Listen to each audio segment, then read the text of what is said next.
दशहरा, ये शब्द सुनते ही मन में क्या आता है? जाहिर है, रावण पर भगवान राम की जीत, है ना?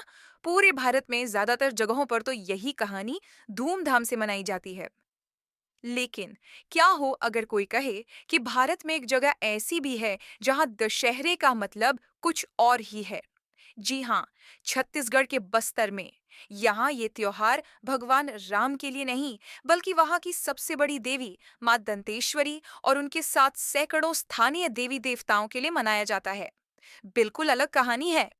और जो बात इसे सबसे सबसे ज्यादा हैरान करने वाली बनाती है, वो है इसका समय। ये त्योहार 10 दिन का नहीं होता। नहीं, ये चलता है पूरे 75 दिन तक। सुना आपने? 75 डेज।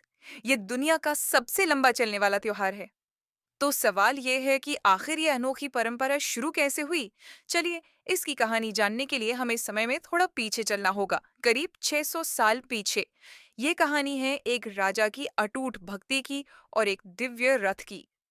तो देखिए, कहानी कुछ यूं है कि काकतीय वंश के एक राजा थे, पुरुषोत्तम देव। वो इतने बड़े भक्त थे कि जगन्नाथपुरी तक पैदल यात्रा पर निकल पड़े।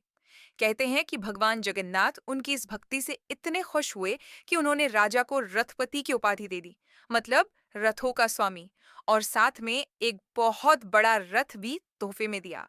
और बस यहीं से बस्तर दशहरे की इस शानदार परंपरा की शुरुआत हुई। अब देखिए, 600 साल एक लंबा वक्त होता है, तो जाहिर है इतने सालों में त्योहार ने भी थोड़ा बहुत रूप बदला। जैसे जैसे राजधानी बदली, त्योहार का केंद्र भी बदलता गया।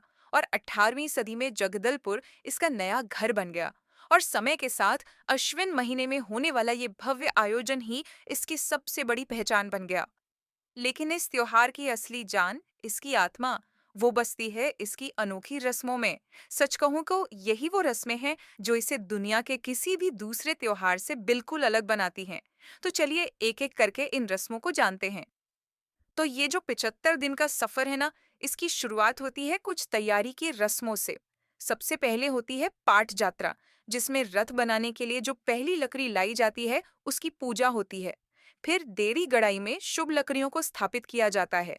इसके बाद आती है काछिन गादी की रस्म, जिसमें देवी से त्योहार शुरू करने की इजाजत मांगी जाती है। और फिर एक जोगी पूरे 9 दिनों की कठिन तपस्या पर बैठता है, ताकि त्योहार में कोई भी रुकावट ना आए।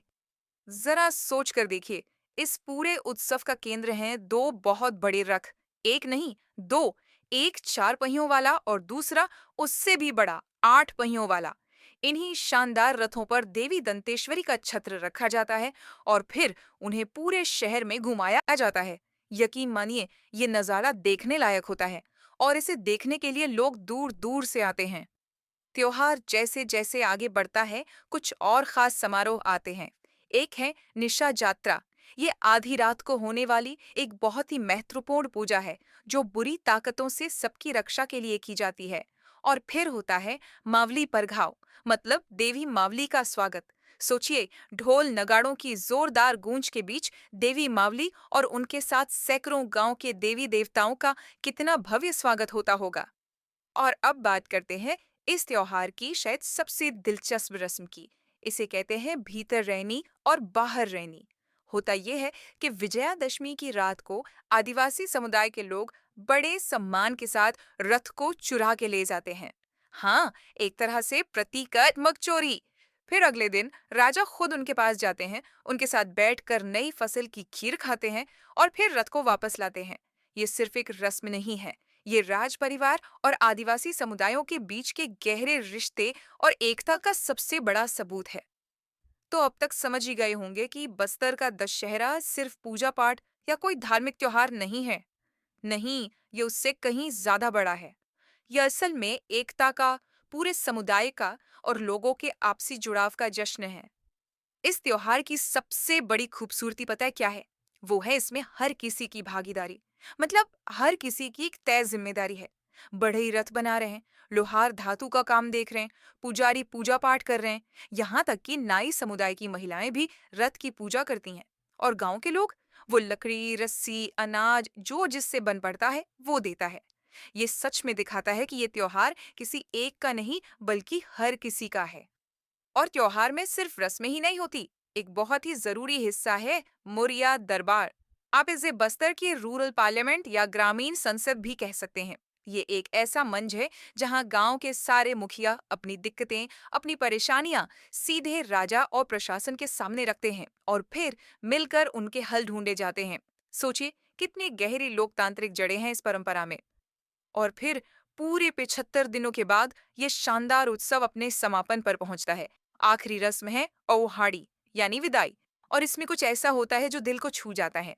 बस्तर के राजा खुद देवी की डोली को अपने कंधे पर उठाकर उन्हें विदा करते हैं। एक राजा का अपनी देवी के प्रति सेवा और भक्ति का इससे बड़ा प्रतीक और क्या हो सकता है। तो ये है बस्तर का दशहरा, एक ऐसा त्योहार जो सिर्फ त्योहार नहीं बल्कि राज परिवार, आदिवासी समुदायों और उनकी देवी के बीच 600 सालों से चले आ रहे एक अटूट, एक जिंदा रिश्ते का सबूत है।